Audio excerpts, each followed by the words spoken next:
Bonjour les amis, bienvenue dans cette nouvelle vidéo. Je suis heureux de vous retrouver aujourd'hui sur la chaîne Speedro Racing. Alors aujourd'hui on va parler de configuration, on va parler d'une configuration qui va vous emmener à la stratosphère. Non, qui va juste vous emmener à 130 km/h. Alors vous êtes nombreux à me poser la question, quelle configuration peut vous faire aller jusqu'à 130 km/h? Alors moi j'ai une configuration, je vais vous la donner telle quelle, je vais vous la donner comme je l'ai montée sur le scooter. Vous allez la voir à 100% vraiment jusqu'au réglage. Et donc si vous voulez faire la même configuration, sachez qu'elle va vous coûter la bagatelle de 1900, je vérifie, 1915 €. Donc ça, c'est sans compter le prix du scooter. Mais vous m'avez demandé de vous donner une configuration type qui peut dépasser les 120 km/h. Donc celle-ci, elle va à 130. Je le sais parce que c'est mon ancien booster. Il est là. Il est beau. C'est mon ancien booster. Donc 130 km/h. On voit cette configuration tout de suite après ça.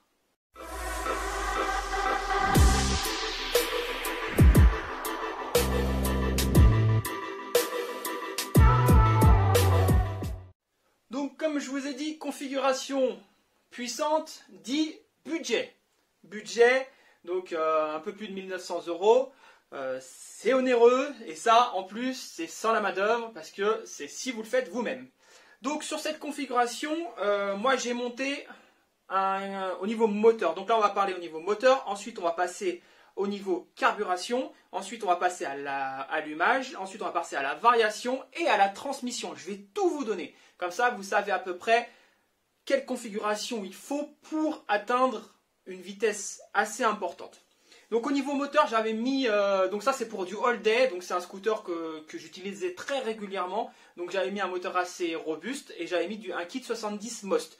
Donc c'est la version alu, mais elle est extrêmement bien, il fonctionne très bien. Donc je l'avais monté, donc c'était sur axe de 12. Donc déjà, rien que ce kit, il vaut 174 €. Je vais même vous donner les tarifs en plus. Donc il est monté, la préconisation constructeur dit sur un switch de 0,71. Moi je l'ai mis sur 0,73. Pourquoi? Parce qu'après avec l'usure on a un petit tassement et donc très vite on va arriver au 0,71. Donc je vous conseille sur un switch de 0,73.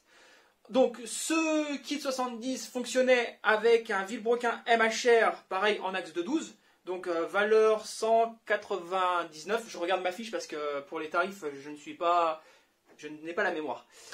Donc Villebrequin MHR et bien évidemment avec déroulement renforcé et c'était déroulement Most pour 20 €, enfin 19,90 exactement. Tout ça monté sur un échappement de Most 70. Donc l'échappement il vaut, je vais prendre ma fiche dans les mains, ce sera plus simple, 299 €. Alors on va passer à la carburation. Donc dessus je l'avais monté avec un carburateur 24 Polini. Donc c'est un carburateur qui fait 94 €. Il n'est pas très onéreux, il fonctionne très bien. Dessus j'avais vraiment de belles performances et j'étais sur un gicleur 110. Donc j'aurais pu affiner légèrement la carburation parce que 110 j'étais un chouille riche, mais je me suis dit je laisse comme ça, au moins le moteur est bien protégé. Ensuite, j'avais un kit admission MSX Big Valve. Donc MSX, vous avez le gros vert là. D'ailleurs, c'est celui que j'ai monté sur le booster. C'est un kit admission que j'adore. Donc il vaut 119 €. Ensuite, filtre à air. Vous avez vu, je vais jusqu'au filtre à air. Donc je suis sur un filtre à air Most Voca Racing pour 26 €. Filtre à air correct. Après, vous pouvez mettre n'importe quelle mousse, ça fera l'affaire. Hein. Là, c'est juste... je voulais rester dans un filtre à air assez sympa. Et le Most, je le trouve quand même assez joli. Ensuite, en allumage, donc ça, le basique, rotor interne, celui que beaucoup de gens achètent, le MVTDD. Voilà, donc digital direct, hein, 296 €. C'est relativement cher. Là, faut pas se mentir que si on peut faire l'impasse sur un allumage, presque 300 €, ça fait quand même cher. Après... sur un allumage d'origine, j'aurais pas eu ces performances-là. Donc c'est pour ça que je l'ai choisi. Au niveau de la variation, pardon, je vous laisse deviner. Vous me connaissez maintenant, vous regardez souvent la chaîne. Ouais, c'est ça, ouais. Du MHR alu. Donc overrange. Je suis parti sur de l'overrange alu. C'est vraiment quelque chose que j'adore. C'est quelque chose qui fonctionne et vraiment, ça a vraiment fait ses preuves. Donc là, sur le tarif, 420. Donc on peut le trouver un petit peu moins cher hein, maintenant. Des fois, on a des petites promos à 390, donc c'est quand même cher, mais les performances sont présentes. Donc c'est cher parce qu'on a le correcteur de couple, on a le variateur, on a la courroie. Donc bien sûr, il faut faire sauter le démarreur électrique pour laisser toute la place à l'ensemble. Et il faut faire une petite préparation carter. En embrayage, j'étais en SX 86 Doppler pour 63 €. Donc j'avais placé des ressorts rouges dedans. Ça fonctionnait plutôt bien. Mais je vais vous surprendre sur le ressort d'embrayage. Donc en cloche, pareil, j'ai mis la Doppler. Donc ça me permettait de pouvoir affiner le réglage directement de l'embrayage, puisque c'est un embrayage réglable. Et grâce à cette cloche, donc déjà c'est une cloche renforcée bien sûr, et grâce à cette cloche, on peut faire le réglage sans souci. Donc ça c'est important. Donc la cloche, 58 €. Et ensuite, donc le ressort d'embrayage, donc le ressort de poussée, excusez-moi, 10 €. Et là j'ai mis un ressort de poussée violet de Piaggio. Alors oui, c'est étonnant, mais alors c'est le seul qui me donnait des performances assez importantes. Donc vous êtes souvent à me demander quel ressort je dois mettre. Moi j'essaie au mieux de vous dire et de vous donner par rapport à votre configuration le ressort qu'il faut, mais c'est extrêmement théorique. Et là, comme vous pouvez le voir, j'ai tout testé. Le scooter ne donnait pas des performances extraordinaires, il était bon, mais on pouvait faire mieux.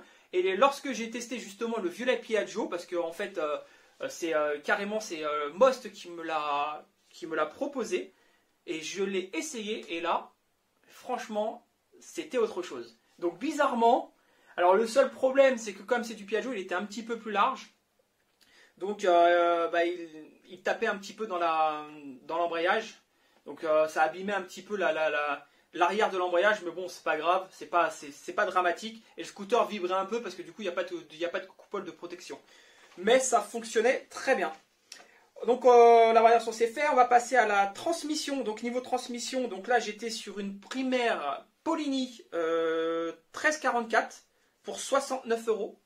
Et la secondaire pareil, elle vaut 69 €. Encore Polini, parce que vous savez que quand on met une primaire et une secondaire, on essaie de même la même marque parce que c'est le même usinage, vous êtes sûr d'avoir les mêmes dents. Souvent, lorsqu'on change de transmission, on va mettre une transmission, par exemple, je sais pas, on va dire secondaire d'une marque Polini ou je sais pas, ce que vous voulez, d'une autre marque. Et lorsque vous laissez d'origine, souvent il y a un bruit. Le bruit, c'est l'usinage en fait.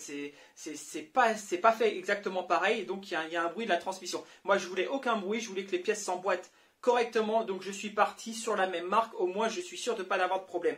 Donc la secondaire, je ne sais plus si j'ai dit les numéros, en tout cas je suis parti sur une 1542, donc voilà, donc ça fait 1444 pour la primaire et 1542 pour la secondaire. Voilà, donc ça c'est la configuration complète, donc je vous ai même dit les ressorts que j'ai mis à l'intérieur, et donc j'atteignais la vitesse de 130 km/h. Je pouvais aller un tout petit peu au-dessus, mais alors j'évitais au maximum. D'ailleurs, les 130 km/h, je ne les ai pas fait souvent parce que j'avais peur de casser quelque chose. C'est beaucoup, c'est une vitesse qui est quand même assez importante pour ce type de scooter. Et surtout, on monte beaucoup dans les tours. Donc quand on commence à faire du 13-14 000 tours minute, il faut se calmer, il faut faire attention, faut pas, parce qu'on peut quand même casser. On peut casser le vilebrequin, même si là c'est un vilebrequin qui était super renforcé, c'est le MHR. Et le MHR, il est fait pour 20 000 tours minute normalement, mais on ne sait jamais. Si c'est pas le vilebrequin qui casse, ça peut être le haut moteur. Donc moi, je préfère y aller mollo. Voilà pour cette configuration. Donc je rappelle le prix, 1915 € et 90 centimes. Ah bah, faut être précis. Ah bah, à un moment donné, il faut être précis. Donc voilà, vous m'avez demandé ce type de vidéo, bah la voici. Donc tu veux une config qui envoie, tu veux une config à 130 €, attention, pas sur voie publique. Hein. Non, mais je te vois venir, tu vas faire ça, et tu vas aller chercher ton pain, à 130 km/h. Ah bah oui, non mais moi toi je te vois venir. Donc c'est une config qui envoie, bon bah après il faut le budget, mais au moins là tu as une base, tu vois, je viens de te donner une base d'une grosse config, et une config qui arrache assez. Voilà, donc cette vidéo est déjà terminée, j'espère qu'elle t'a plu. Si elle t'a plu, n'hésite pas à lâcher un pouce bleu. Si tu n'es pas encore abonné à la chaîne, abonne-toi et tu auras toutes les notifications des futures vidéos. Et sache que j'en mets relativement assez souvent. Et je te dis à très vite pour d'autres vidéos. Allez, salut les amis!